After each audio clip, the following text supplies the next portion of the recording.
So I'm starting to feel mama bear desperate that we can't keep going on like this. And now I've found a whole center and a group of people that are teaching these kids and having great success and writing books on it. Don't tell me we can't do this. Today on the show, one mom's journey from struggle to expert. Laura Jackson lives in Washington State on an island near Seattle. When her daughter Emma was born, she didn't have a clue what dyscalculia was. So as Emma struggled with math worksheets in kindergarten, she didn't worry about it.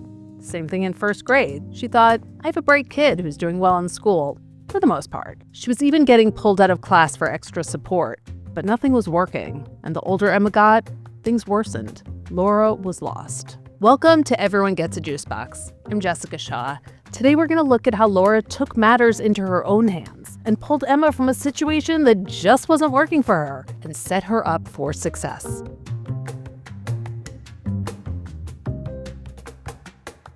It was third grade where I started to get concerned. So it was those Friday multiplication drills, and we would work on them all week.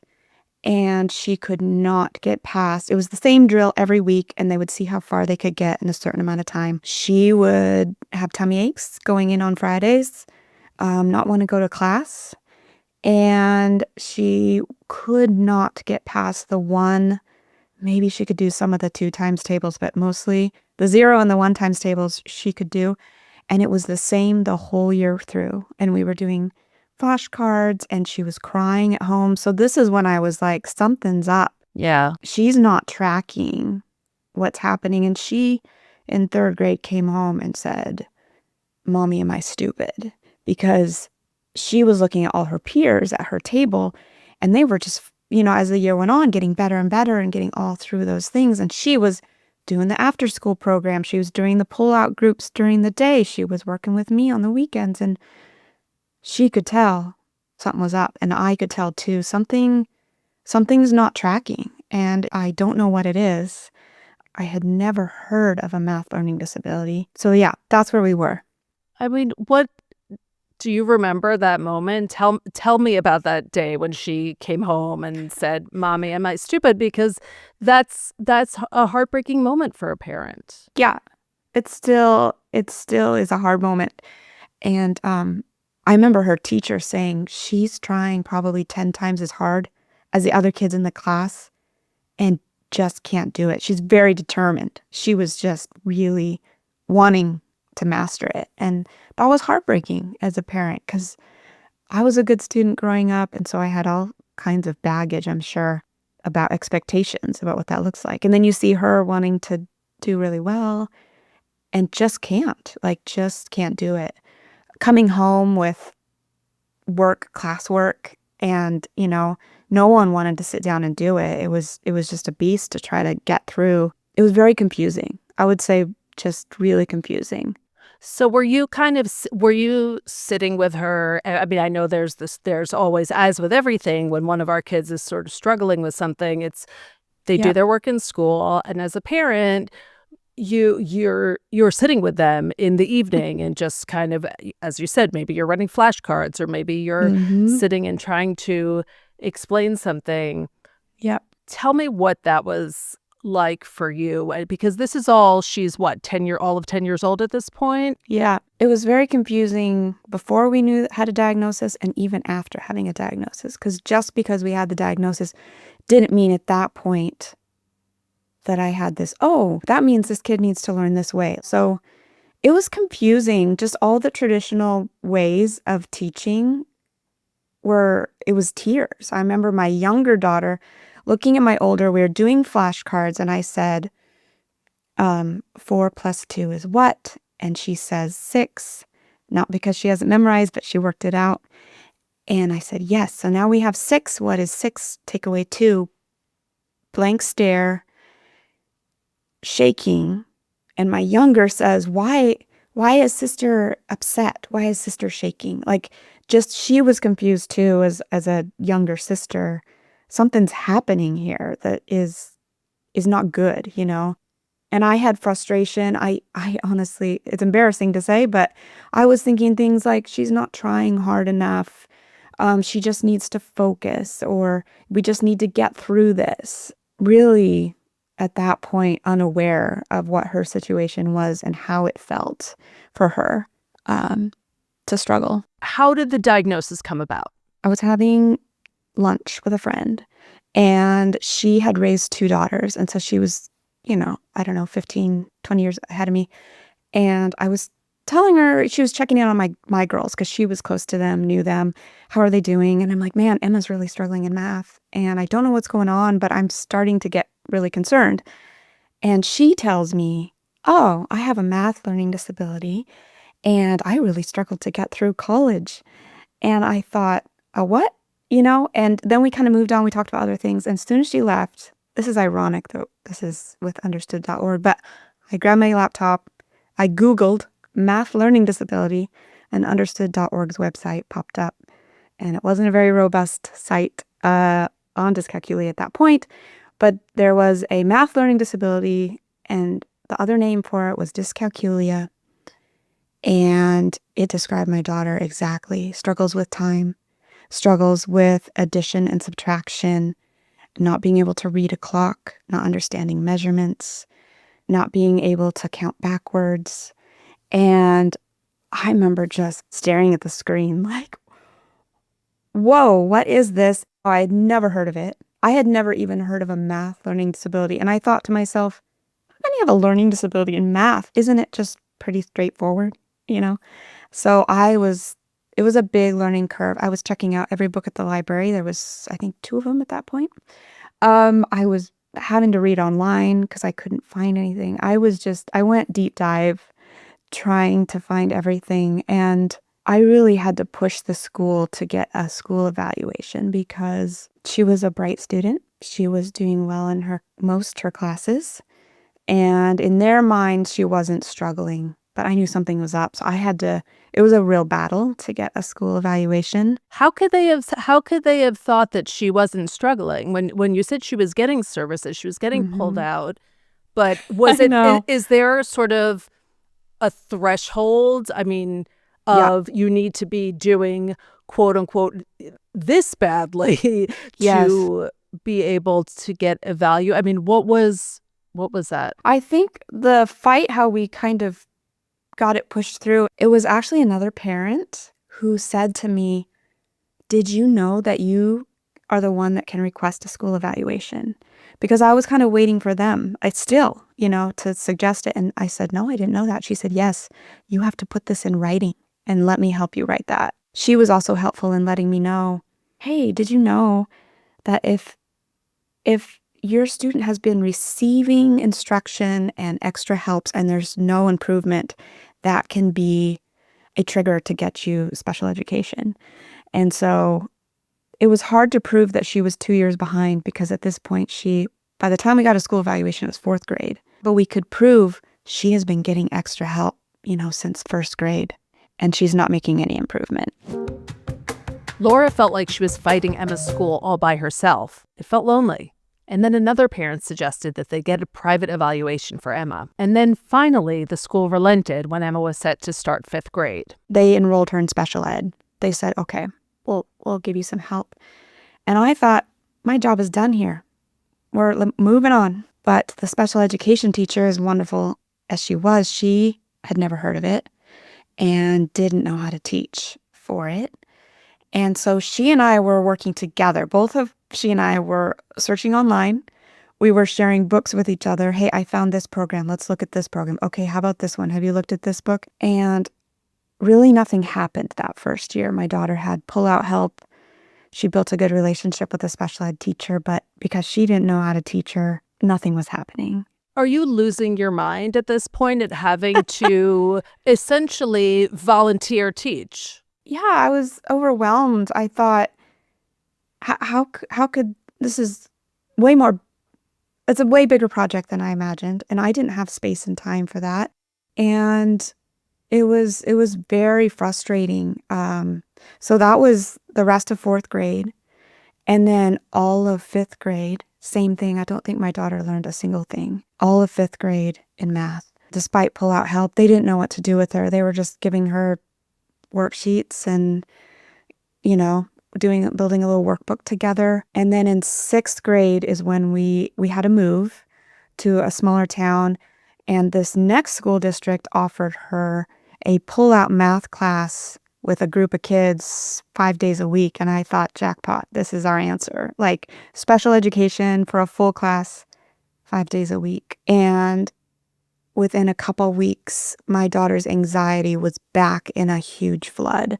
She hated going to class. The stuff coming home from class, and by this point, I had been reading a lot of books and finding a lot of resources out of the UK on dyscalculia and working with students with dyscalculia. And all the stuff coming home was not lining up. And I took on the job of working with the special ed teacher. Hey, things like my daughter would come home with 100 math problems on a grid sheet. And I said, hey, instead of doing this, would it be okay if I played some math games with her, for 30 minutes every day after school? Or would it be okay if we just cap her work time at 20 minutes because it's taking us 20 minutes to do 2 problems? Because my daughter's in tears, her anxiety's through the roof. She doesn't know what's going on with her. And she was trying to draw out how to do things. And she had a little figure she would draw. She called it Dyscalculia Master. And it was a little figurine with a cape. And whenever she would get overwhelmed, she would draw this figure on her sheet. And she got in trouble because her worksheets were not clean and tidy. They wanted clean and tidy notebooks. And my daughter had drawings on hers. And so there was just so much that I thought, this isn't working. And by this point, we're 3 years in. We're going into 6th grade. Right. And my kid hasn't learned any math. And I was like, I've tried the smaller school. We've tried all these things. We've tried the tutors. I had looked into all these tutoring companies, and none of them knew how to teach a kid like this. So at this point, I had been finding these experts in the UK. And so there was, for me, this, okay, I know there's actually a way forward here. We just are not able to find anyone who can do this where we're located. So my favorite researcher out of the UK is Brian Butterworth, emeritus professor at the University College London. And so he had written a couple books, Dyscalculia Guidance, and then he also had Dyscalculia from Science to Education. And so in one of his books, he had been working with Dorian Yo, who's since passed away, who was an educator working with students with math learning disabilities and also kids with dyslexia, who that also impacts math in its own way. And so I was reading them. And then there was another expert, Jane Emerson, who with Dorian Yo had opened up a center teaching these students in London. So I was reading their books, and they were connected with someone named Ronit Bird. And so I was reading her books, and the basic message was there's this really developmental early numeracy that these students do not grasp. And so you have to go back and really address that developmental kind of innate sense of number that most people are born with before you teach anything else. And then after you kind of gain that back, then you have to just kind of keep that in mind as you're teaching, that some of these ideas, Brian calls them, they don't understand numbers as groups or sets. So the idea of fiveness, what makes 5 5, the quantity of 5. And then you continue working that way using a lot of multisensory tools, which is gaining popularity here, really explicit exploration of numbers. So we're not just doing things with symbols on the whiteboard, but we're experiencing what it means to put 5 and 5 together. So are you working with her at this point kind of every night doing these things? Is the school involved at all? Or are you just like, you guys, I can't. We gave up on the school. I was suggesting to the teacher, trying these different things that I was learning, and they were not open. And she said, we cannot do that. And so I said, well, we cannot do your class anymore. What is that? I mean, when a teacher says to you, like, my head is exploding right now. When you know how your child can learn, and the teacher says to you, we can't we can't / won't do that. What is going through your head at that point? I mean, my daughter's 12 now. So I'm starting to feel mama bear desperate that we can't keep going on like this. And now I've found a whole center and a group of people that are teaching these kids and having great success and writing books on it. Don't tell me we can't do this. Fortunately, the state I live in allows you to partially homeschool. So Washington State, and all that is you fill out a form and you say, my child will not be attending math class. So we're in middle school and it's first period. So all we did was I said, first period math will be at home every single day, and that'll drive you to school. And so what was your final straw? It was really with that back and forth with the teacher. When the teacher said, we can't, we must have clean and tidy notebooks. No, you cannot do games instead of math worksheets. The other thing that was happening was I knew the importance of multisensory tools. And this might have been the final straw. I said to my daughter, she was having trouble working something out. And I said, would it help to get some of the tools they have? I know they have them in the classroom because it's a special education classroom. She said, I've tried that. But she said, I asked the teacher if I could use them. And she tried to tell me I didn't need them.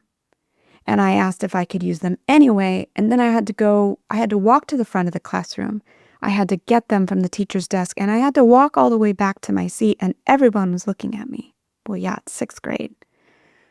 I think that was when I was like, this is not only you not learning math, but this is harming you emotionally in the classroom and creating some trauma and some more anxiety that we don't need. And I'm not a teacher by trade, so I was pretty desperate that I was willing to take on the schooling because I didn't know where else to go. And it was really a last resort. I mean, did you ever feel like, am I going to be able to do this? Oh, yeah. Yes, I was. I actually reached out to some of the experts and I had some email conversations with some of these authors. And at that point, there was a dyscalculia network that was getting started. And the Emerson House Center had gone online because of COVID. So that whole switch with COVID suddenly made getting resources for me so much easier. So I paid for some tutoring sessions for myself with Rob Jennings, and he was at the Emerson House at that point. So I got help for myself. So when I would get stuck, I'd be like, we're working through this book. And I don't know why, but this next concept, I just don't know what to do. And he would say, okay, I want you to use this other book. He did a little evaluation with her to see what she was getting, what she wasn't getting. So I got help for myself. I wasn't just totally out there on my own, although it did feel really lonely. But it was real bolstering to know that there is this other group. And yes, they're not down the street or in my town, but I really leaned on them for knowing what to do. Did you notice a shift quickly? I mean, how fast were you like, oh, it turns out these experts are actually right. And if you teach in this way, there will be a different result. I mean, probably a couple weeks. We were doing it every morning. And I basically said to her, I don't know what I'm doing, and we're just going to follow these books because apparently these people do know what they're doing, and we're just going to explore it together. So I took myself out as like the expert mom teacher, and I just was like, let's try this together. Like, we have got to find something that connects for you. So she was into it, and we also had conversations because her peers were like, where did you go? Why are you not at school? And that was hard. She wrote a letter in my book. There was a younger child a couple of years down the road, and he was really having trouble with doing this babyish math, right?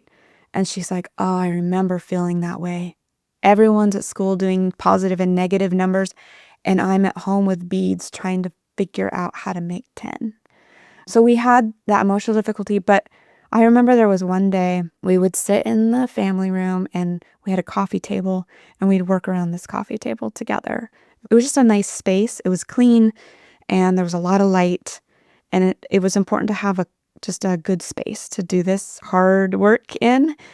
But I remember she said to me, Mom, I love doing math this way with you at home. And I about fell off the couch. I was just like, I can't believe my kid who's like hated math, who's asked me if she's stupid, who's had so much anxiety, is telling me she loves doing this. I don't even love doing it, but we're just like in it. We got to figure this out. Laura homeschooled Emma through 6th, 7th, and 8th grade math. 3 years of mom as first period teacher. Then Emma told her mom that she wanted to go to high school for the full day. So Laura talked with the school. The special education teacher looked over what they'd been doing at home, and it had only taken Emma through 4th grade math. Still, she wanted to try. So the school got Emma into a smaller classroom within the public school, along with some other accommodations that let Emma do math in her own way. My daughter ended up acing algebra, and then she aced geometry the next year, and she was helping her peers. She would come home. We were both shocked. Like, I had no expectation. I just thought, we got to get through it. It'll be long nights with lots of homework at home, but it wasn't. She would put on her headphones. She would draw out the problems. And something about that really early numeracy understanding helped her through those more difficult concepts. She then understood what she was punching into the calculator, not just punching something in. Yeah, she couldn't do those basic calculations, but she understood the concepts of what was happening. So, yeah, she's doing really well. Has a 4.0, is graduating this year, and I couldn't be more proud. She's become her own dyscalculia advocate. When her friends are struggling, she's like, let me give you a little questionnaire here. Let's see. Let's see if that's your dyslexia tripping you up, or do you have dyscalculia? Have you ever heard of that? And everyone's like, no. What was it like for you when she the first time you saw a report card with like a 4.0 in math, or the first time she brought home a math test with... We were both shocked. Like, she and I were just like, she would come home and be like, Mom, I'm helping so-and-so in math, or I got an A on my test. Like, it took me longer, but I got an A, and I was... shock might be the biggest thing, because I didn't even expect that, and that wasn't an expectation. But also like excitement of there's a way to help these students that are full of anxiety, that are really struggling, and validating their experience, and I think getting curious about what it is instead of forcing them through this is how you do it. It really changes things for them, and it can be so empowering. So I know that everyone's stories did not turn out that way, and that's even more than I would have ever imagined.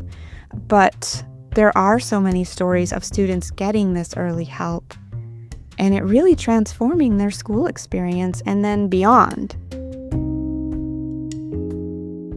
Emma's 4.0 got her into her top choice college with a scholarship, and she's set to begin this fall. Laura has published a book on her experience called Discovering Dyscalculia, One Family's Journey with a Math Disability. And she works as a dyscalculia specialist, helping people through the stress and the many unknowns of a math learning disability. Quite a journey from not even knowing what dyscalculia was. Thanks for joining me, and I'll see you for the next episode.